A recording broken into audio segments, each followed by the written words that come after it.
Bem-vindo, meu amigo ou minha amiga. Se inscreva neste canal se você curte esses relatos e comenta aí de qual cidade você me assiste. A madrugada chega sempre do mesmo jeito. Acordei antes do galo gritar, como todo dia nos últimos 23 anos. Com o peito pesado e a boca seca, aquela boca que parece ter dormido numa boca de fogo. Levei uns segundos apenas deitado, olhando para o teto rachado do meu quarto, esperando que a lucidez chegasse.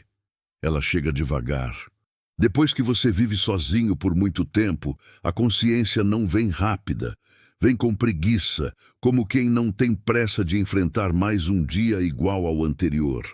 Saí da cama de madeira antiga, feita pelo meu avó, aquele que eu nunca conheci, e os joelhos reclamaram como se fossem velhos demais para este corpo que ainda trabalha, que ainda força, que ainda acorda como quem tem algo pendente. A casa estava quente. Aqui no interior do Maranhão, 3 quilômetros de qualquer vila, 7 quilômetros de qualquer centro, o calor não dorme. Ele apenas descansa um pouco durante a noite e volta com força duplicada no amanhecer. Nem a chuva consegue derrotar esse calor. Quando chove aqui, o calor apenas fica úmido, pegajoso, como se a própria atmosfera estivesse suada. Caminhei pelas tábuas gastas da varanda até a cozinha. Meus pés conhecem cada buraco, cada madeira, que range de forma diferente. Acendi o fogão, a gás, um presente de uma mulher que saiu de minha vida há mais tempo do que ela esteve, e esperei a água fervir. Enquanto esperava, colei meu rosto na única janela da cozinha e olhei para a propriedade que é minha. 200 hectares, talvez 220. Nunca mesurei direito. Gado magro porque o pasto é seco e porque eu não tenho dinheiro para suplemento. 2 cavalos, um deles cego do olho esquerdo, que eu chamo de Trovão porque é o nome mais irônico que consigo pensar para uma criatura tão mansa. Uma casa que range quando o vento passa, cercas que precisam de conserto todo mês, um poço que funciona quando tem vontade, e tudo isso cercado por um silêncio que é tão grande que às vezes parece ter peso. 47 anos vivendo nesta terra vermelha, a terra que fica debaixo das unhas mesmo depois de 3 banhos, a terra que entra pelos pulmões quando o vento seco passa, aquele vento que seca a boca e faz as mãos rachadarem. 47 anos, aprendendo que este mundo não pede nada de especial de você. Apenas que você resista, apenas que você acorde, apenas que você continue. Minha mãe morreu quando eu tinha 19 anos. Câncer. Ela emagreceu até virar transparente. Meu pai sumiu antes disso. Eu tinha 14 anos. Acordei um dia e ele tinha ido embora. Deixou uma nota que simplesmente dizia, não consigo mais, e nada mais. Minha mulher saiu de carro uma tarde de setembro de 2001 e nunca voltou. Simplesmente cansou. Ela deixou uma carta que eu li uma única vez. Uma carta que falava sobre um homem que acordava com medo toda madrugada. Um homem que não conseguia ficar alegre nem quando havia razão para isso. Um homem que tinha aprendido com a vida a desconfiar de tudo, até da felicidade. Então aqui estou, sozinho, porque sozinho é mais seguro, sozinho é mais fácil explicar o fracasso, não tem culpa dividida. Sozinho, ninguém se decepciona comigo além de mim mesmo. Sozinho, eu posso trabalhar até as mãos sangrarem, arrumar cerca até cair na lama, dormir tão cansado que nem tenho energia para sonhar. E sonhos são perigosos. Sonhos te cobram no dia seguinte. Os dias repetem como as contas de um rosário, que nunca se completa. Segunda-feira não é diferente de quinta. Julho não é diferente de março. O gado grita por água. Sempre grita. E eu levo. As cercas caem. Sempre caem. E eu passo a tarde consertando, ajoelhado no barro seco ou molhado, dependendo da estação, as mãos doendo, os olhos ardendo com o suor que corre da minha testa queimada de sol. A noite vem pesada, imensa demais para um homem sozinho, e eu durmo como quem tem pressa de que o dia termine, como quem dorme para que o tempo passe. Bebi o café sem açúcar. Nunca consegui gostar de doce. Não sei quando isso aconteceu comigo. Talvez quando comecei a achar que a vida já é doce o bastante em sua amargura, e observei pela janela como o sol começava a vencer aquela briga contra a noite. O céu mudava de cores. Primeiro, aquele cinzento quase roxo. Depois, um rosa que parecia fake. Depois, um amarelo que queimava os olhos de tão brilhante. Era um dia comum.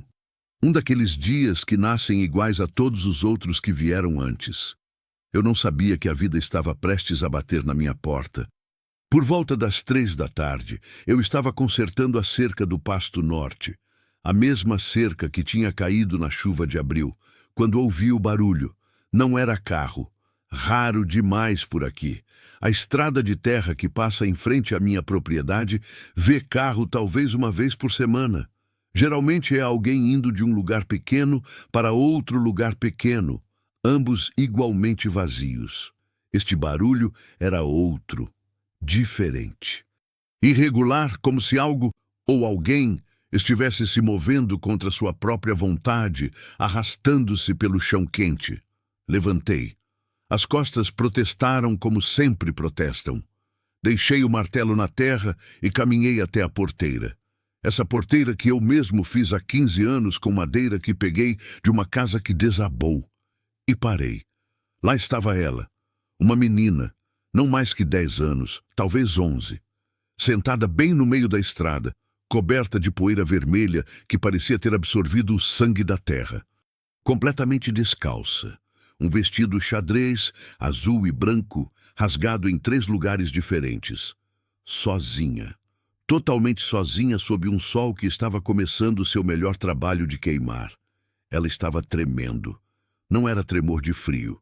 Frio é luxo aqui. Era tremor de quem correu demais, de quem tem medo demais, de quem cansou demais. E respirava como quem tinha fugido de algo, aquele tipo de respiração que vem em espasmos, em desespero disfarçado de ofego. Quando me viu, seus olhos, uns olhos castanhos, grandes demais para aquele rosto magro e queimado, olharam para mim como se eu fosse sua última chance, ou sua perdição. Naquele momento, eu não conseguia distinguir a diferença. Meu corpo congelou de uma forma que eu reconhecia, mas que pensava ter vencido. Aquela sensação de responsabilidade buscando uma porta de entrada no meu peito.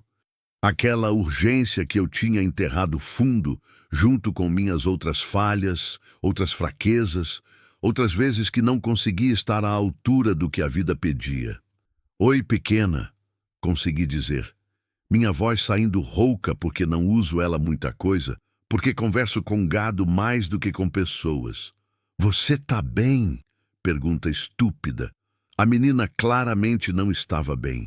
Mas são essas perguntas estúpidas que a gente faz quando não sabe o que fazer. Ela não respondeu com palavras. Apenas me olhou. Aquele olhar que pede ajuda de um jeito que nenhuma palavra teria força para fazer. Era um olhar que vinha de muito fundo, de um lugar onde a gente aprende que o mundo pode ser muito grande e muito pequeno ao mesmo tempo. Aproximei devagar, os pés descalços. Eu tinha tirado meu chinelo para consertar a cerca, sentindo cada pedrinha, cada espinha do cerrado. Não queria assustá-la mais do que ela já estava assustada. Sentia a poeira quente e úmida. Tinha chovido naquela madrugada, um daqueles aguaceiros que passam rápido, e a terra ainda guardava o calor absurdo do meio da tarde. Meu nome é Sérgio, falei, sentando agachado perto dela, mantendo uma distância segura, deixando claro que eu não ia tocá-la sem permissão. Você tem nome? A menina demorou. Sua respiração foi ficando mais lenta, mais controlada. Depois sussurrou. Marina. Marina. Bonito nome. Meu avô conheceu alguém chamada Marina uma vez. Eu nem sabia por que estava dizendo isso. Talvez para deixá-la mais calma. Talvez porque eu mesmo estava assustado. Onde você mora, Marina? Ela apontou com o dedo. Aquele dedo magro com as unhas sujas de terra. Em uma direção vaga. Nenhuma direção em particular, apenas a vastidão da estrada. Ali perto? Perguntei, e ela fez que sim, aquele aceno incerto de quem não tem certeza de nada. Você se perdeu? Dessa vez ela fez que sim com mais convicção. Depois começou a chorar. Não era aquele choro barulhento, aquele choro de teatro que crianças às vezes fazem. Era um choro silencioso, aquele que dói mais porque é puro desespero, porque não tem energia nem para ser dramatização. Seu corpo inteiro tremeu, como se o choro estivesse vindo do fundo de seus ossos. Eu não pensei duas vezes. Isso é o que me assusta quando me lembro. Eu não pensei. Simplesmente fiz o que meu corpo pediu. Como se aquela menina tivesse sido colocada ali especificamente para que eu não tivesse escolha, para que meu instinto mais velho acordasse daquele coma de 23 anos. Vem, falei, estendendo minha mão áspera, cheia de calos de homem que trabalha com as mãos. Vem para dentro, você precisa sair deste sol. Ela hesitou por um segundo que pareceu uma hora. Depois colocou sua mãozinha pequena na minha. Levei ela para dentro da casa. A cozinha ainda estava quente com o calor do fogão onde eu tinha feito o café da manhã. Puxei a única cadeira que não está quebrada e a sentei. Peguei um copo, o copo que eu uso porque não tenho outro. Enchi de água da torneira e ela bebeu com uma sede que parecia não ter fundo. A água escorreu pelo seu queixo. Ela respirava entre os goles como se estivesse aprendendo a respirar novamente. Você tem fome? Perguntei. Ela fez que sim. Eu tinha um bolo que uma vizinha me trouxe semana passada. Ela faz isso de vez em quando. Deixa bolo na minha porteira como quem deixa comida para um animal abandonado. Este estava um pouco ressecado, mas ainda era comível. Cortei um pedaço grande e coloquei na frente dela. Marina comeu como se aquele bolo fosse a melhor coisa que tinha provado em toda sua curta vida. As migalhas caíram no seu vestido rasgado. Ela não se importava. Apenas comia, com lágrimas ainda escorrendo pelo seu rosto queimado de sol.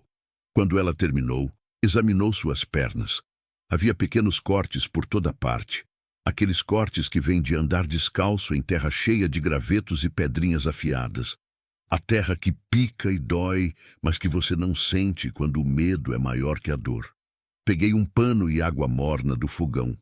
Sem pedir permissão, simplesmente porque não sabia como pedir, porque havia sido muito tempo desde que eu pedia qualquer coisa, comecei a limpar os ferimentos. Ela não gritou. Apenas observava meu rosto com aquela atenção que crianças têm quando estão tentando decidir se alguém é perigoso ou não. De onde você veio, Marina? Por que você estava sozinha na estrada? Ela respirou fundo. Dessa vez, as palavras vieram. A gente morava numa casa branca. Grande, sabe? Meu pai e minha avó. Mas minha avó ficou muito, muito doente. E meu pai conheceu uma mulher. Ela não gostava de mim. Dizia que eu era muito barulhenta, que eu gastava muito, que eu era chata. Aí meu pai... Ela parou e consegui ver o momento em que aquela memória doeu. Aí meu pai disse que eu tinha que ir ficar com ela, com a madrasta, em outro lugar. Ele colocou a gente no ônibus essa manhã. A madrasta. Ela dormiu. E um homem começou a falar com ela, a tocá-la, e ela ficou rindo.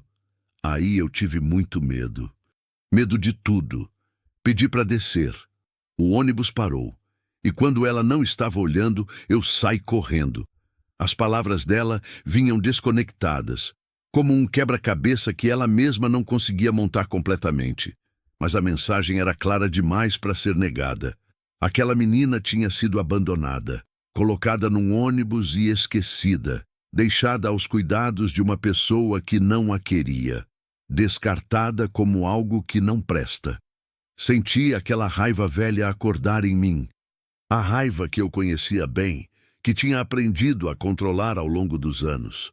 Raiva de um pai que abandona, raiva de um sistema que permite isso, Raiva de um mundo que pode ser tão cruel com quem é pequena demais para se defender. Você foi muito corajosa, falei, e era verdade. Aquela menina tinha tido mais coragem em uma manhã do que eu tinha tido em anos. Muito corajosa mesmo. E agora você está segura, tá? Marina não respondeu verbalmente. Apenas balançou a cabeça devagar, como se quisesse acreditar, mas ainda não conseguia completamente. Naquela noite, depois que o sol finalmente desistiu e a escuridão tomou conta do cerrado, Marina dormiu no único quarto que tem mobília nesta casa. Meu quarto. Arrumei a cama com cuidado, coloquei um lençol limpo, a cobri com um lençol mais leve porque a noite seria quente. Ela adormeceu rápido. O cansaço tinha alcançado aquele ponto onde o corpo não consegue mais manter os olhos abertos, nem que ele queira. Eu dormi na varanda, numa rede velha que guardo para ninguém, porque ninguém nunca vem aqui. A rede estava um pouco molhada da chuva de madrugada, mas eu estava cansado demais para me importar.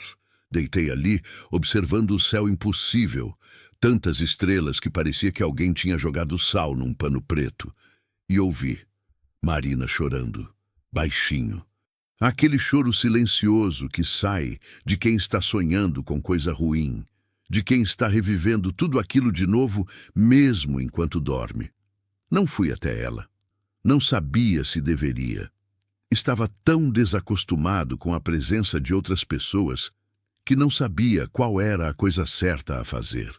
Simplesmente fiquei na rede, ouvindo aquele choro que me conectava a uma responsabilidade que eu pensava ter perdido para sempre, que eu pensava ter enterrado junto com minha mulher, junto com meu pai, junto com minha mãe.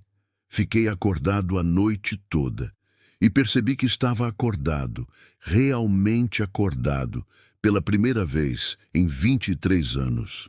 O terceiro dia começou com mudança no ar. Não foi aviso do jeito que a gente aprende nos livros. Simplesmente acordei e senti. Aquele formigamento na pele que vem antes da chuva grande, aquele peso no ar, nuvens que começavam a se acumular no horizonte como se fossem se preparar para uma guerra. Marina acordou assustada quando o primeiro relâmpago iluminou a casa toda. Que barulho é esse? Ela gritou do quarto, a voz alta de quem acorda com medo. Fui até lá. Ela estava sentada na cama, abraçada aos joelhos, os olhos arregalados. É só chuva, pequena, falei, sentando na beirada da cama, mantendo distância porque ainda não sabíamos um do outro direito. Aqui no cerrado, quando chove, chove mesmo. Passa rápido, geralmente. Mas quando passa, passa forte. Vai entrar água? Perguntou ela, e percebi que era uma pergunta real, uma pergunta que vinha de medo real. Talvez ela tivesse ficado em lugares onde a chuva entrava. Talvez um pouco, admiti, porque honestidade é tudo que eu tenho para oferecer. Mas a gente arruma, tudo bem? Ela fez que sim, mas não parecia tão certa. A chuva chegou como um exército. Não começou com pinguinhos. Simplesmente começou como se alguém tivesse aberto as comportas do céu. A água descia em cortinas, em chites de água que você conseguia ver de longe. O vento vinha junto, aquele vento que range a casa, que faz o telhado reclamar, que entra por todas as brechas que uma casa velha tem. Dentro de meia hora, estava chovendo tão forte que não conseguia ver a cerca a 10 metros de distância. A rede elétrica caiu lá na estrada. Não deu nem tempo de escurecer naturalmente. Um dos postes deve ter caído. Ficamos no escuro absoluto, apesar de ser apenas 4 da tarde. Dentro de casa, parecia noite de outro planeta. A única luz que tínhamos era relâmpagos que vinham a cada poucos segundos, iluminando tudo de forma branca, agressiva, antes de devolver tudo ao escuro. Marina não saiu do lado da minha cama nem para ir ao banheiro. Ficou lá, abraçada num travesseiro velho, pedindo para eu não apagar a lamparina, que era a única coisa que tínhamos agora, porque não tínhamos velas o suficiente para iluminar toda a casa. A lamparina ardia com óleo queimado, aquele cheiro que enche de nostalgia. Choveu a noite toda. Choveu o dia seguinte inteiro. Choveu a madrugada. Choveu de novo durante todo o dia seguinte. A estrada virara um rio. Não era mais terra, era barro que parecia estar vivo, que mudava de cor a cada momento. As cercas desapareceram debaixo da água que transbordava dos córregos pequenos, aqueles córregos que geralmente você consegue pular num pulo, mas que agora eram torrentes que carregavam tudo que encontravam.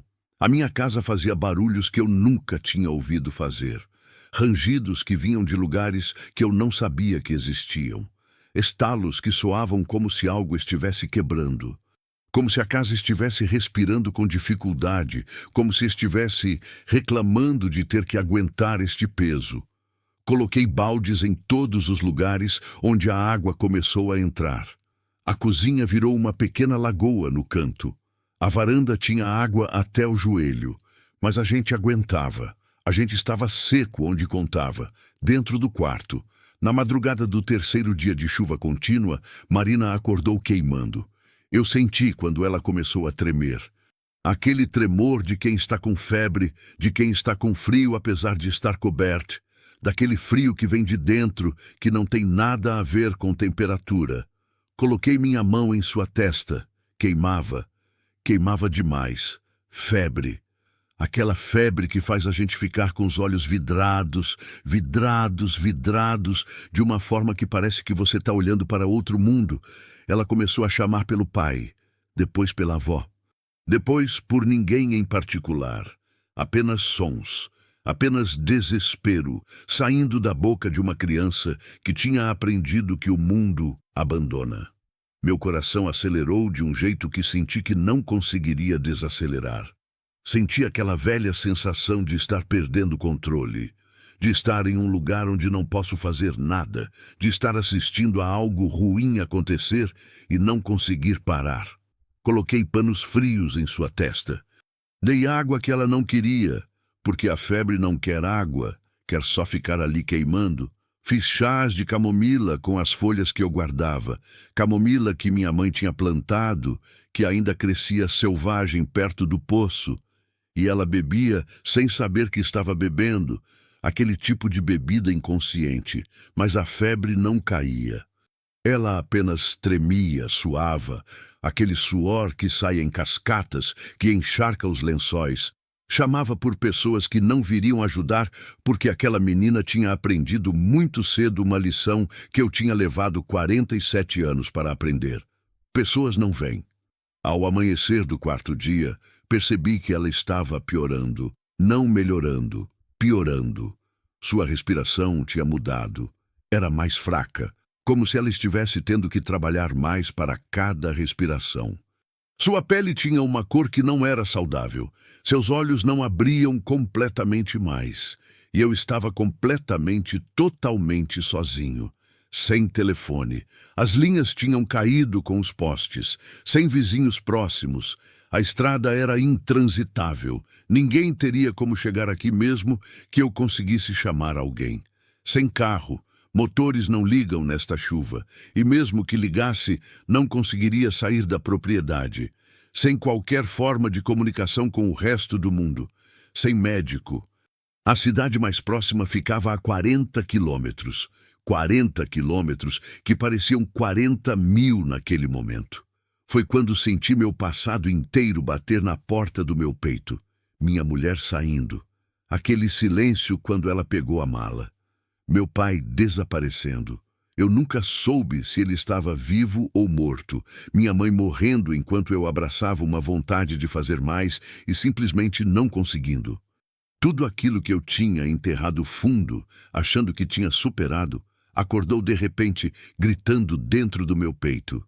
Eu podia perder essa menina. Podia.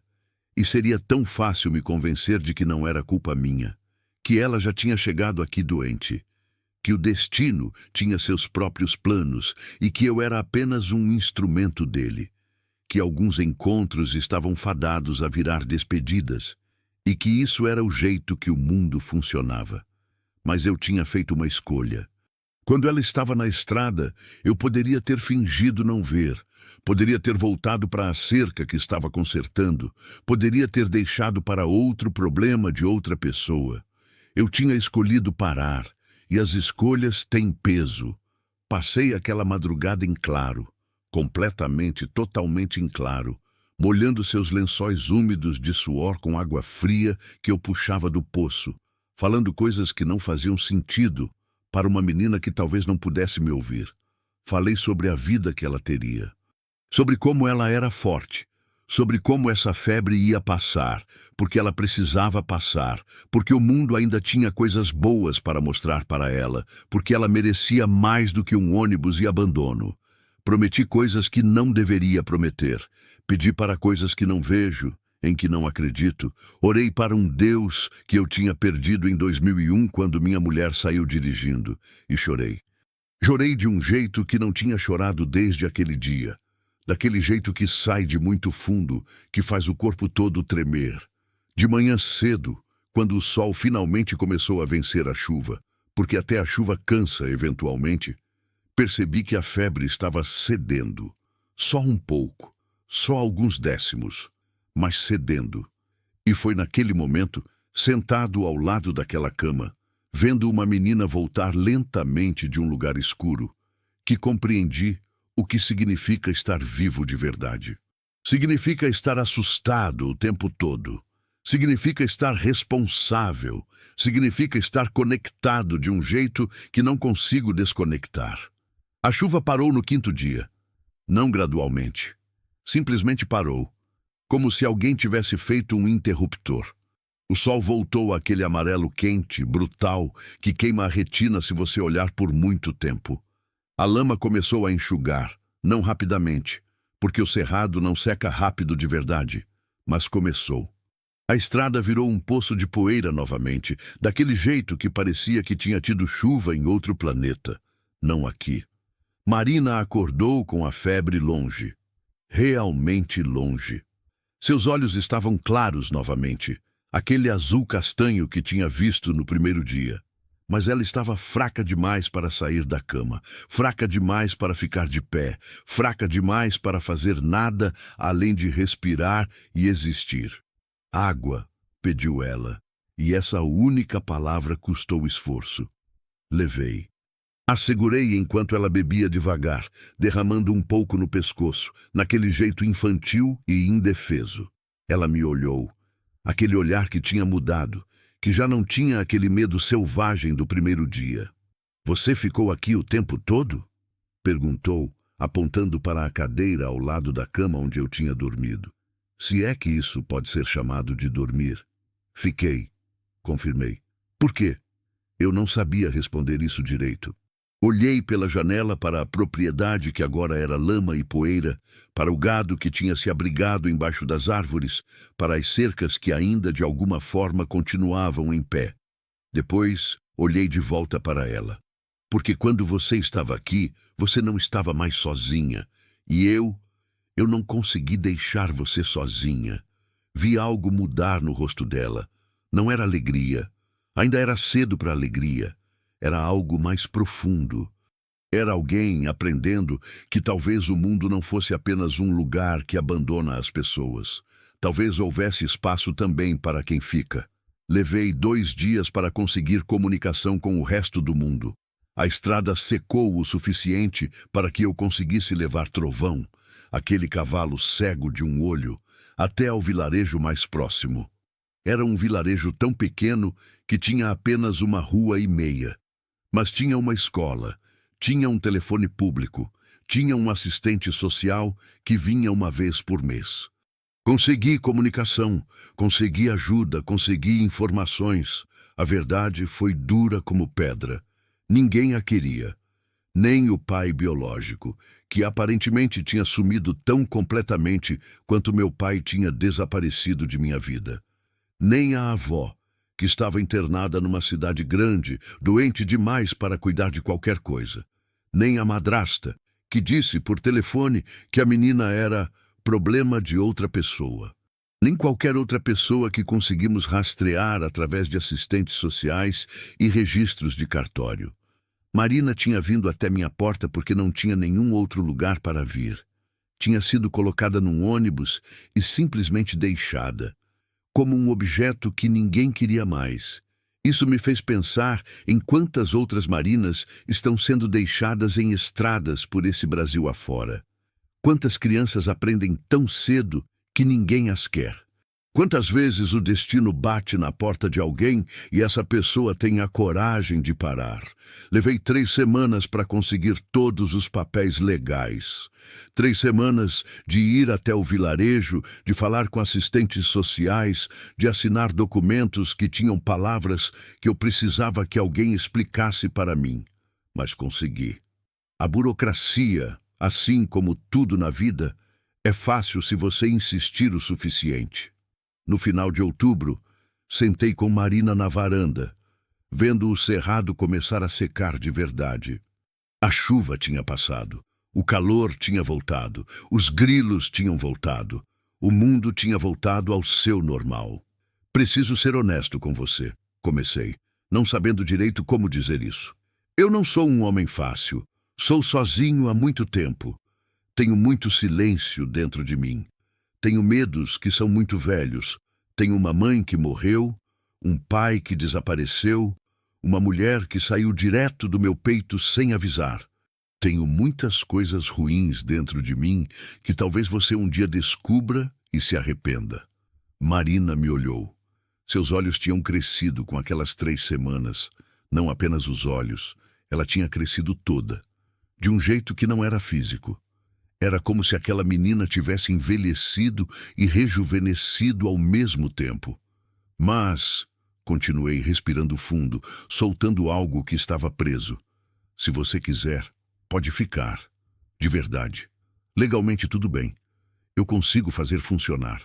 Sou seu guardião legal agora. Pode ficar. Marina demorou. Demorou muito. Depois tomou minha mão, uma mão enrugada, cheia de calos de homem que passa a vida inteira trabalhando, marcada pelo sol de 47 anos, e simplesmente a segurou. Não disse nada, apenas segurou, e aquele aperto de mão era mais eloquente que qualquer palavra que ela pudesse ter dito. 1 ano depois, Marina estava pulando na varanda, gritando para o gado que ela queria que voltasse para o curral. Tinha ficado alta. Naquele jeito que crianças crescem quando se sentem seguras, quando sabem que vão acordar no dia seguinte. Tinha perdido aquele medo que habitava seus olhos. Tinha ganhado uma riso que eu não sabia que existia em crianças. Aquela riso que sai fácil, que não vem pesada de medo. Ela ia para a escola agora. Conseguiu uma bolsa através de um programa que existe no vilarejo. Pega carona com outras crianças, volta com as tarefas de casa preenchidas com letra ainda infantil, mas já segura. Tem amigas. Tem professores que gostam dela. Tem um lugar onde ela pertence. Eu não virei um homem melhor. Preciso ser honesto sobre isso também. Não ficou fácil acordar de madrugada com aquele peito pesado. Aquilo continua acontecendo. A solidão que eu carregava durante 47 anos não simplesmente desapareceu como mágica. Apenas se transformou. De uma solidão que era repouso, virou uma solidão compartilhada, que é diferente. Mais leve, de um jeito que dói, que pesa, mas que também aquece. Aprendi a conversar novamente, a responder perguntas, a estar presente não porque tenho obrigação, porque não tenho, tecnicamente, mas porque alguém acordou contando comigo, porque alguém escolheu ficar, porque eu escolhi que ela ficasse. Marina aprendeu a andar descalça no cerrado, sem medo de cair. Aprendeu a comer como quem sabe que o prato não vai ser tirado. Aprendeu a chamar este lugar de lar, não com vírgula, não com ressalva, não com aquele medo de desaparecer. Ontem, ela trouxe um desenho que fez na escola. Era um desenho com cores, lápis de cor que eu comprei no vilarejo, gastando dinheiro que não tinha para gastar, mas que precisava gastar. Era um desenho de 2 pessoas, uma grande e uma pequena, em frente a uma casa com uma porteira que ela tinha colorido de vermelho. Embaixo, ela escreveu com letra de criança que ainda está aprendendo: Eu e meu pai. Não sou seu pai biológico. Nunca seria. Aquele pai deixou uma criança num ônibus e desapareceu na nebulosidade daqueles que não conseguem estar à altura. Mas naquele momento, olhando para aquele desenho, algo que estava quebrado dentro de mim não se consertou completamente. Não é tão simples assim, a vida não é tão fácil assim. Mas encontrou um jeito de conviver com seus próprios cacos. O fazendeiro solitário não desapareceu. Ele continua aqui. Continua acordando de madrugada. Continua tendo medo. Continua carregando suas mortes. A de sua mãe, o sumiço de seu pai, a saída de sua mulher. Mas agora ele não leva isso sozinho. A vida continua sendo dura aqui no interior do Maranhão. As cercas ainda caem, o gado ainda magra quando a seca chega, a poeira ainda suja tudo, o calor ainda queima. Nada disso mudou. Mas quando eu sento na varanda ao final de cada dia, quando a noite começa seu trabalho de cobrir tudo, quando os grilos começam aquele coro infinito que parece que vem do coração do cerrado, Marina está sentada ao meu lado também. Às vezes silenciosa, às vezes falando sobre a escola, sobre as amigas, sobre coisas que criança fala. Às vezes, apenas ali, quieta como eu gosto, respeitando o silêncio. E aquele silêncio que agora é compartilhado, aquela solidão que virou companhia, é tudo que eu precisava para lembrar que ainda sou humano, que ainda posso amar, mesmo que seja difícil, que ainda merecia uma segunda chance, mesmo que tivesse desistido de acreditar nisso. Há uma frase que minha mãe costumava dizer quando eu era pequeno, tão pequeno que não lembrava de muitas coisas dela, mas lembrava desta. Ela dizia: às vezes a gente encontra a razão de estar aqui quando a gente para de procurar. Eu procurei durante 47 anos. Procurei em cercas consertadas. Procurei em gado cuidado. Procurei em solidão que achava que era escolha e que era apenas medo. E quando parei de procurar, quando simplesmente parei porque havia uma menina na estrada, a razão me encontrou. Agora, toda madrugada que acordo com aquele peito pesado, toda vez que aquela velha sensação de abandono bate em mim, olho para o quarto ao lado, vejo Marina dormindo segura, vejo minha própria vida refletida em alguém que aprendeu, porque eu ensinei, que ainda existem pessoas que ficam, e isso muda tudo. 3 anos.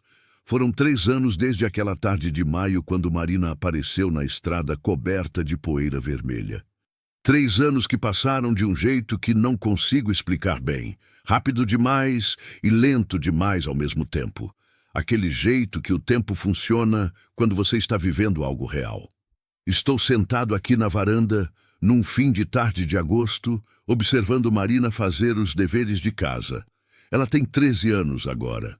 Deixou de ser aquela criança frágil e virou essa menina que tem opinião sobre tudo, que discute comigo sobre política, e que consegue argumentar de um jeito que me deixa sem palavras. Cresceu 14 centímetros. Seus olhos ficaram ainda mais verdes.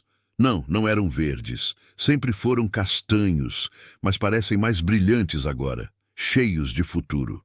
Ela está estudando para uma prova de matemática.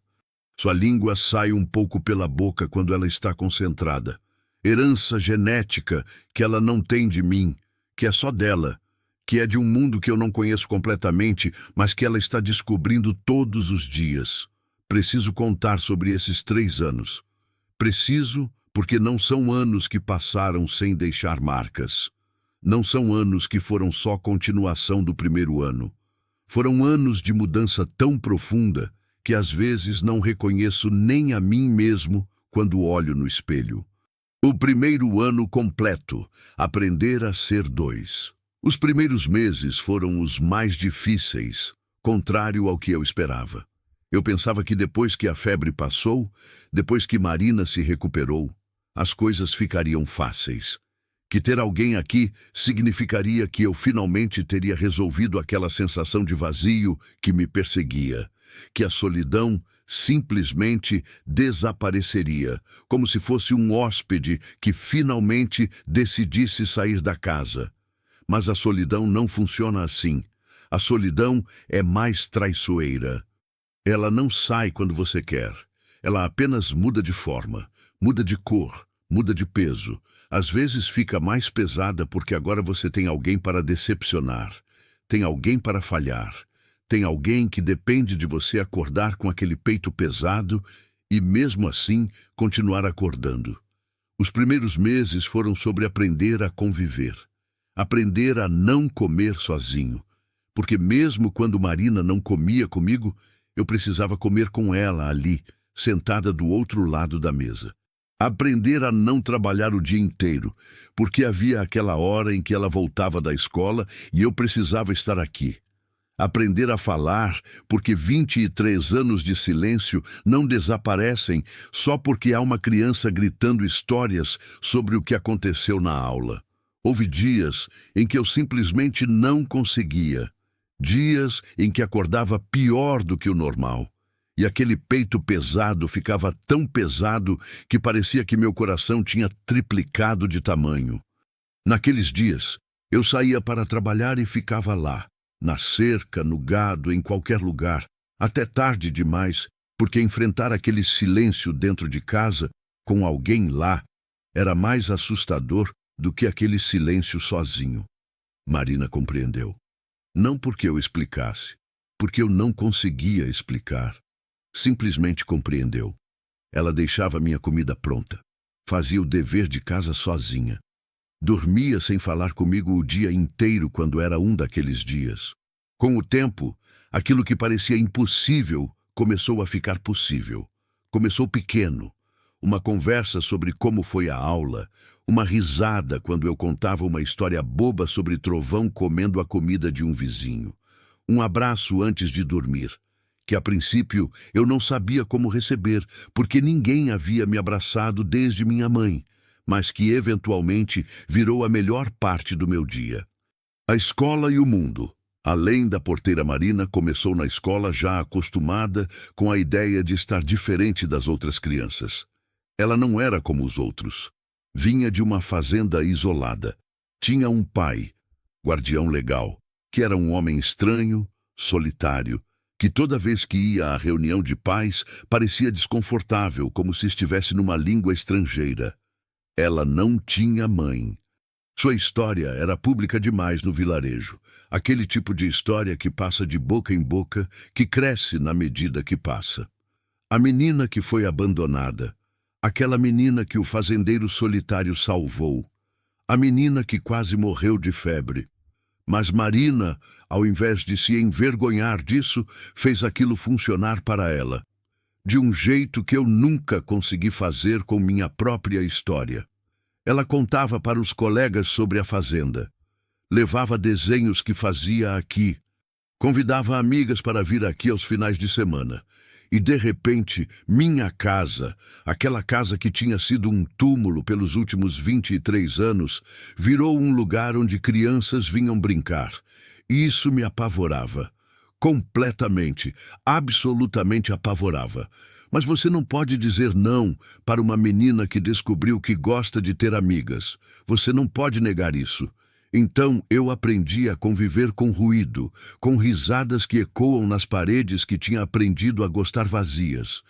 Com pés correndo na varanda, com perguntas, tantas perguntas, e sobre tudo. As amigas de Marina começaram a chamar meu nome. Seu Sérgio, assim formal, aquele jeito respeitoso que o povo do interior tem. Depois virou só Sérgio. Depois começaram a me pedir favor.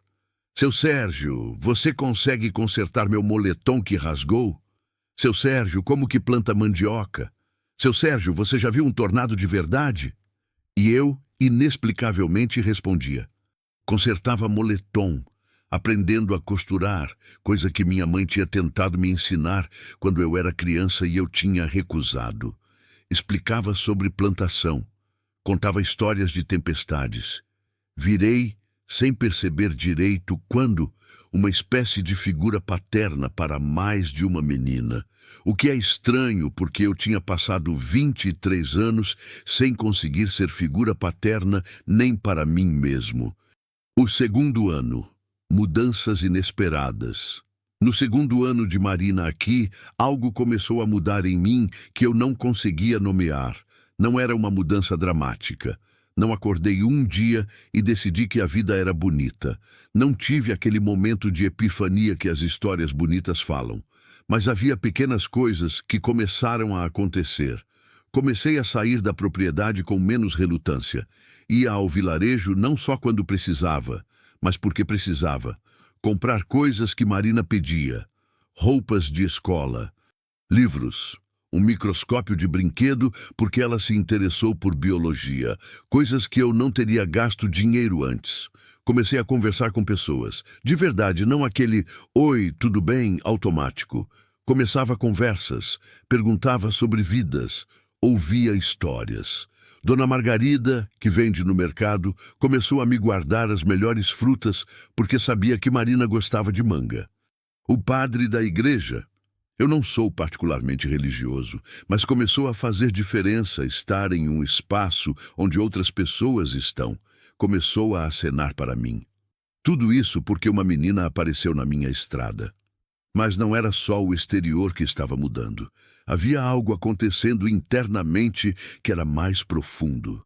As madrugadas, aquelas madrugadas que tinham sido minha companhia fiel durante 23 anos, começaram a mudar de qualidade.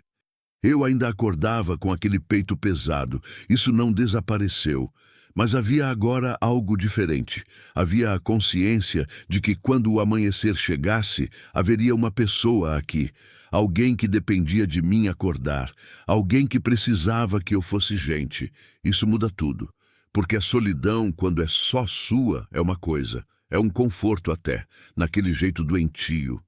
Mas quando você sabe que há outra pessoa esperando por você do outro lado da madrugada, a solidão deixa de ser conforto e vira responsabilidade. E responsabilidade, mesmo quando é assustadora, é melhor que nada. Muito melhor. O momento em que percebi que era pai. Eu não consigo dizer exatamente quando isso aconteceu. Não foi num momento específico. Não foi quando ela disse "eu e meu pai" naquele desenho. Não foi quando comecei a assinalar documentos como seu guardião. Não foi quando comecei a comprar roupas que servissem para ela. Não foi nenhum desses momentos específicos. Foi uma acumulação. Uma cristalização lenta de pequenos momentos que se juntaram até formar algo que não podia mais ser ignorado. Talvez tenha sido naquele dia em que ela chegou da escola e disse que tinha levado uma nota baixa em português, e eu vi, realmente vi, o medo nos olhos dela. Aquele medo de que eu fosse ficar bravo, de que fosse rejeitá-la por não ser perfeita.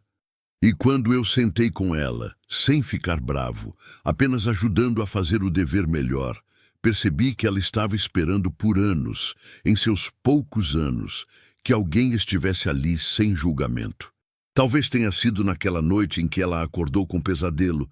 Pesadelos ainda vêm, principalmente quando está frio, principalmente quando a casa range. E eu a peguei no colo, mesmo ela sendo grande demais já para colo, mas ela se deixou carregar até meu quarto. E dormimos aqui, ela recostada em mim, meu braço em volta dela. Talvez tenha sido quando ela perguntou sobre a mãe biológica dela, e eu tive que explicar que nem eu sabia onde ela estava.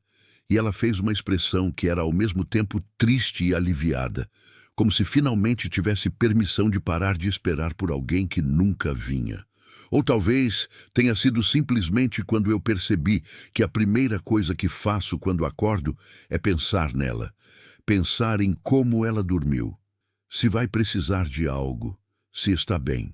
Quando a pessoa é a primeira coisa em sua mente, logo que você abre os olhos, antes até de você reconhecer que está acordado, é porque ela virou parte de você. A cicatriz, que continua sangrando. Mas o passado não desaparece só porque o presente muda.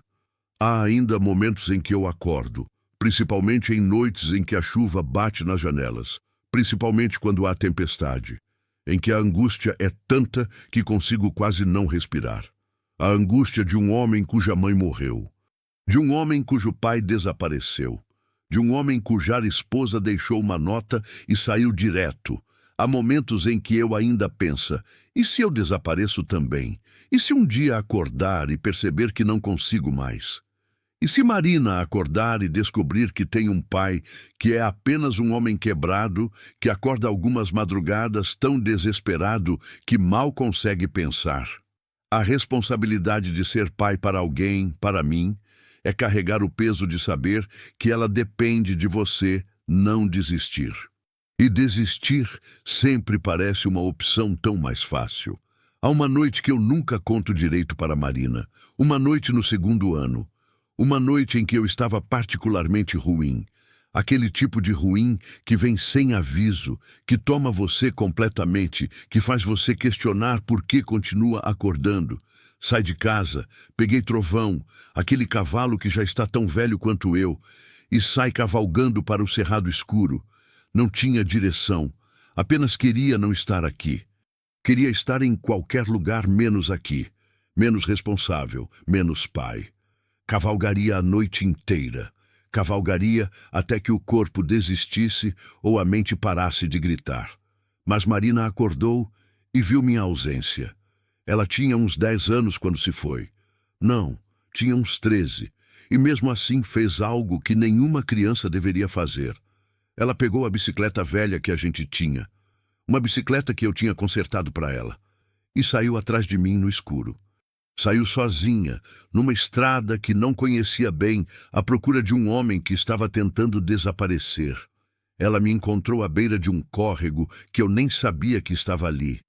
Eu estava ali sentado, Trovão comendo grama ao meu lado, e eu apenas olhando para essa água escura, pensando em como seria fácil apenas continuar andando, deixar a água me levar. Marina chegou de bicicleta, suada, com os olhos vermelhos de choro. Você ia me deixar, ela disse. Não era pergunta, era afirmação. Eu não consegui responder. Você ia me deixar do mesmo jeito que os outros deixaram você, e foi aí que eu comecei a chorar. Porque ela tinha razão, porque eu estava cansado, porque eu achava que estava fazendo um favor para ela desaparecendo. Porque a vida parecia tão pesada naquele momento que parecia impossível que pudesse ficar mais leve. Marina sentou aqui ao meu lado, nesta pedra lisa, ao lado de um córrego que eu nem conhecia, e não fez nada. Não falou. Apenas ficou ali. Simplesmente ficou. Passamos a noite inteira ali. Quando o sol começou a chegar, ela pegou minha mão e disse: "Vamos para casa? Preciso ir para a escola. Tenho prova." E nós fomos. Aquela noite não resolveu nada. Não virou tudo melhor. As madrugadas continuam pesadas. O peito continua pesado. Mas naquele momento, descendo aquele cavalo que não queria descer, segurando a mão de uma menina que tinha vindo atrás de mim, percebi algo que agora entendo melhor. Responsabilidade é amor. Porque alguém se importa o suficiente para vir atrás de você quando você está tentando desaparecer. Alguém se importa o suficiente para acordar de madrugada sabendo que você não está aqui. Alguém se importa o suficiente para dizer: "Vamos para casa", quando você não consegue nem sair de uma pedra perto de um córrego. Isso é amor. E isso é responsabilidade. E elas são a mesma coisa. O terceiro ano, a raiz que cresce. No terceiro ano, que é onde nós estamos agora, onde eu estou escrevendo isso, as coisas ficaram diferentes de um jeito que é difícil de explicar para quem nunca viveu solidão de verdade. A solidão não desapareceu. Mas a solidão que eu carreguei por 47 anos, aquela solidão que era meu conforto, meu refúgio, meu único conhecido, começou a se transformar em algo que é simplesmente parte de quem eu sou. Não mais o centro de quem eu sou. A casa não é mais escura. As janelas ficam abertas durante o dia agora. Marina gosta de claridade. As paredes não rangem tão alto porque há movimento, há vida, há pessoas aqui.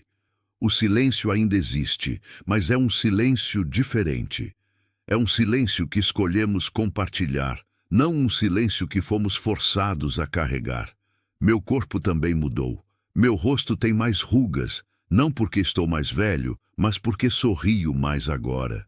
Meus ombros não carregam aquele peso que carregavam. Meus joelhos ainda doem, mas agora eu tenho coisas para fazer, então dor é só dor, não é o centro do universo. Comecei a cuidar melhor da propriedade, não por mim, por Marina.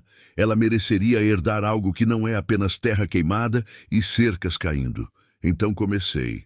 Lentamente, porque 47 anos de desânimo não desaparecem rápido, a reconstruir. Consertei a casa. Plantei árvores frutíferas, arrumei os pastos, vendi gado que não servia e comprei gado que funciona.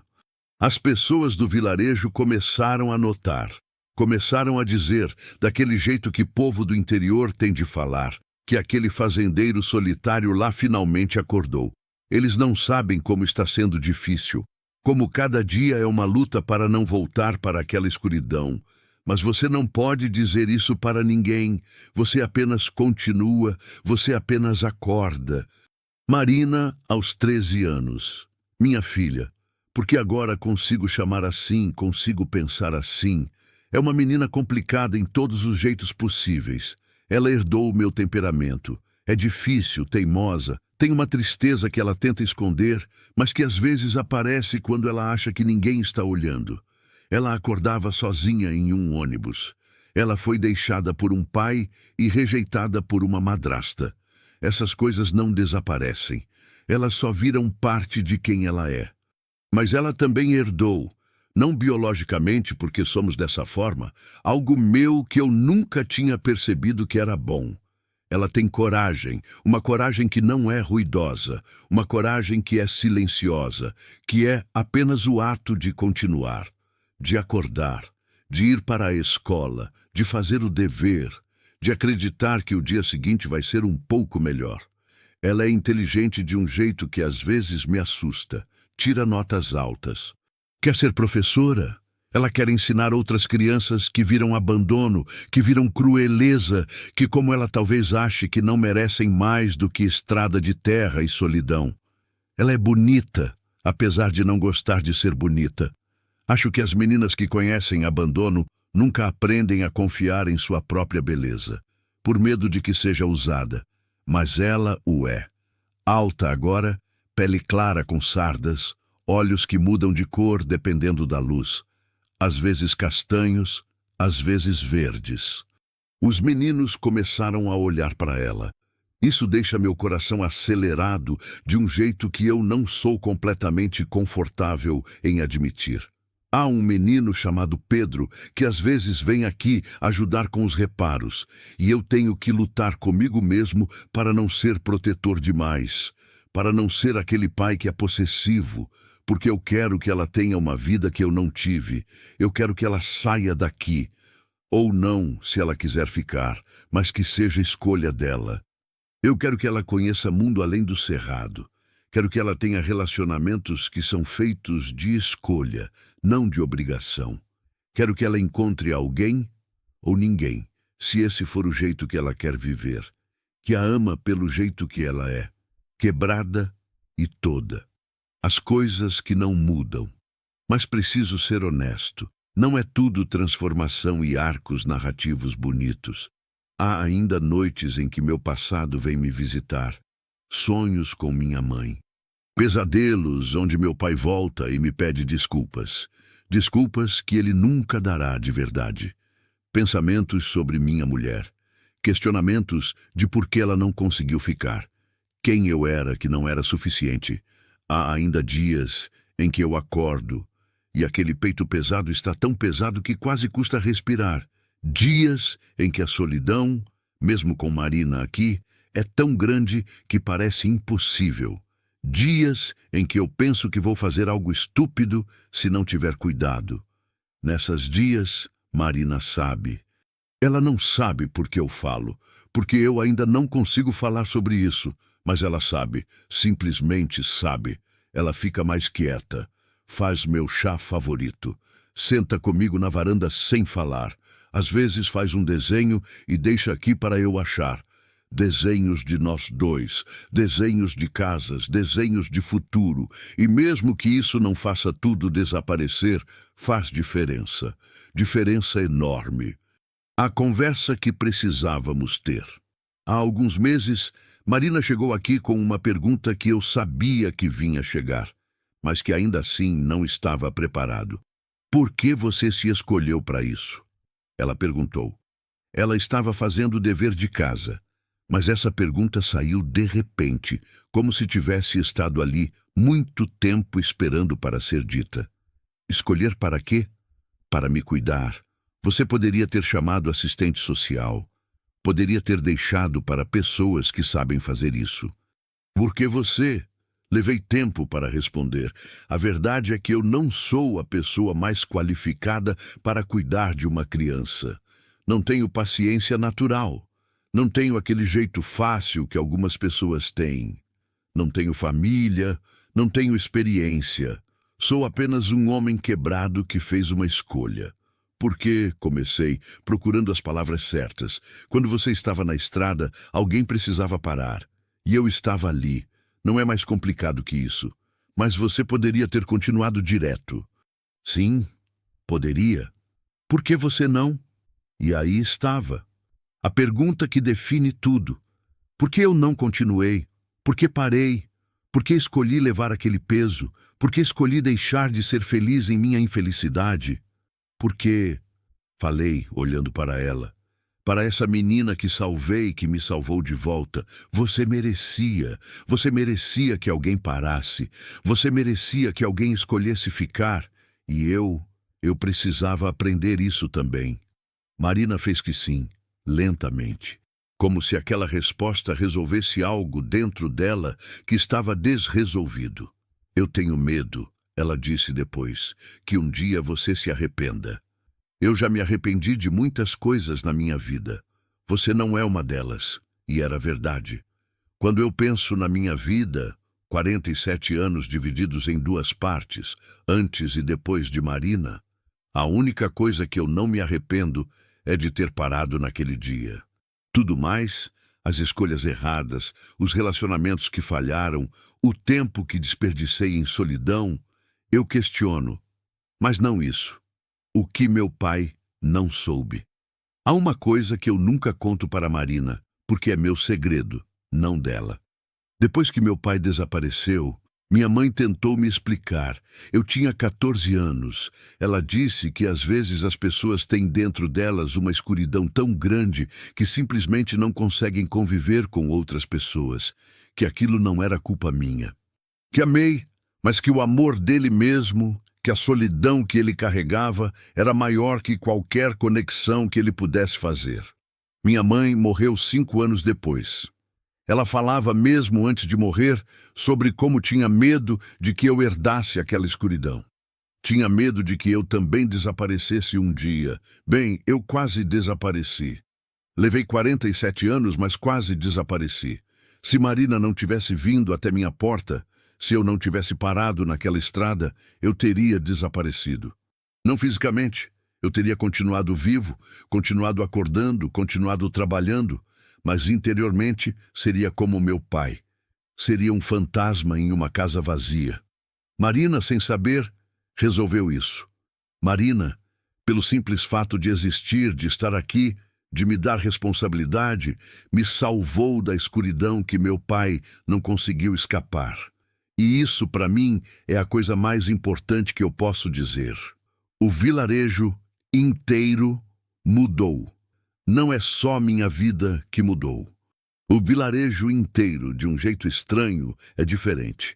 Porque o que começou como aquele fazendeiro solitário salvou aquela menina, virou uma história. E histórias têm poder. Histórias fazem as pessoas pensarem diferente. Fazem as pessoas se comportarem diferente. Após Marina vir morar comigo, outras crianças desaparecidas começaram a aparecer. Não fisicamente, começaram a ser mais visíveis. Mães começaram a compartilhar histórias de filhos que tinham sido levados, deixados, abandonados. O assistente social começou a trabalhar mais sério. A escola começou a ter programa para crianças em risco. Não é porque eu fiz algo especial. É porque Marina existir, estar viva, estar indo bem, começou a fazer as pessoas acreditarem que é possível salvar alguém. É possível fazer diferença. É possível parar quando você vê alguém precisando. O que ainda precisa ser dito. Há 3 anos, uma menina apareceu na minha estrada. Havia uma casa vazia. Havia um homem quebrado. Havia um encontro que foi feito de acaso, ou destino, dependendo de como você acredita, que mudou tudo. Mas a verdade é que não há final para uma história assim.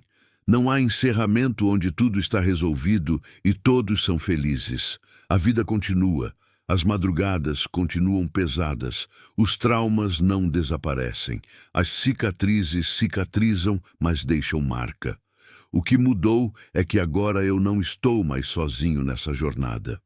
Agora há uma menina, quase mulher, que acordou do lado de um homem quebrado e escolheu acreditar que ele poderia não ser quebrado para sempre, que escolheu acreditar que vale a pena ficar. O futuro. Que começamos. Marina quer ser professora. Ela quer trabalhar com crianças que sofreram abandono, como ela sofreu. Ela quer mostrar para essas crianças que há sempre alguém que quer parar, que há sempre uma porta que pode se abrir, que há sempre uma chance de começar de novo. Eu apoio isso com todo o meu coração, porque ela está certa. Há pessoas assim. Eu fui uma delas. E porque ela existe, há agora mais uma pessoa que vai parar quando vê alguém precisando. Ela sairá daqui em alguns anos. Irá para a cidade para estudar. Fará seu próprio caminho. E isso está bem. Isso é o jeito que deveria ser. Mas eu não terei aquela sensação que meu pai teve. Eu não vou acordar um dia e pensar que não consigo mais. Porque ela, pelo simples fato de ser, de me dar responsabilidade, de me dar razão, me ensinou que vale a pena acordar. E quando ela for embora, e ela irá, ela levará uma coisa comigo, um homem que aprendeu que há poder em parar, há poder em escolher ficar, há poder em ser responsável por outra pessoa. Vou envelhecer aqui nesta propriedade. Vou morrer aqui, em algum momento. Não tão cedo como eu pensava que morreria, porque agora tenho motivos para acordar. E quando a vida finalmente decide que já chega, vou morrer sabendo que fiz uma diferença, que parei quando poderia ter continuado, que escolhi ficar quando poderia ter desaparecido. E essa é uma vida que merecia ter sido vivida. A última reflexão. Estou aqui na varanda, vendo Marina fazer seus deveres de casa, e penso em como é estranho que uma tarde de maio possa mudar tudo. Como uma criança perdida numa estrada pode fazer um homem se encontrar. Dizem que o acaso não existe. Dizem que há um plano maior. Eu não sou pessoa que acredita em essas coisas. Sou pessoa que vive terra, que vê sol, que entende fome e cansaço. Mas há algo aqui que não consigo negar. Há algo que torna impossível acreditar que Marina chegou aqui por acaso, que eu parei por acaso, que essa história começou por acaso, porque as histórias que começam por acaso não mudam pessoas, não mudam vidas, não mudam vilarejos inteiros. Há algo maior aqui. Se é destino, se é providência divina, se é apenas o universo trabalhando da forma que ele trabalha, eu não sei.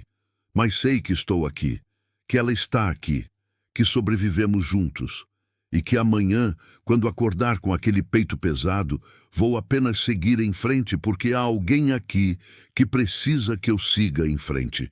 E isso é tudo que qualquer pessoa realmente precisa. Alguém que precisa que você siga em frente. Alguém que acredita que vale a pena acordar. Marina é essa pessoa para mim. E eu espero ser essa pessoa para ela também.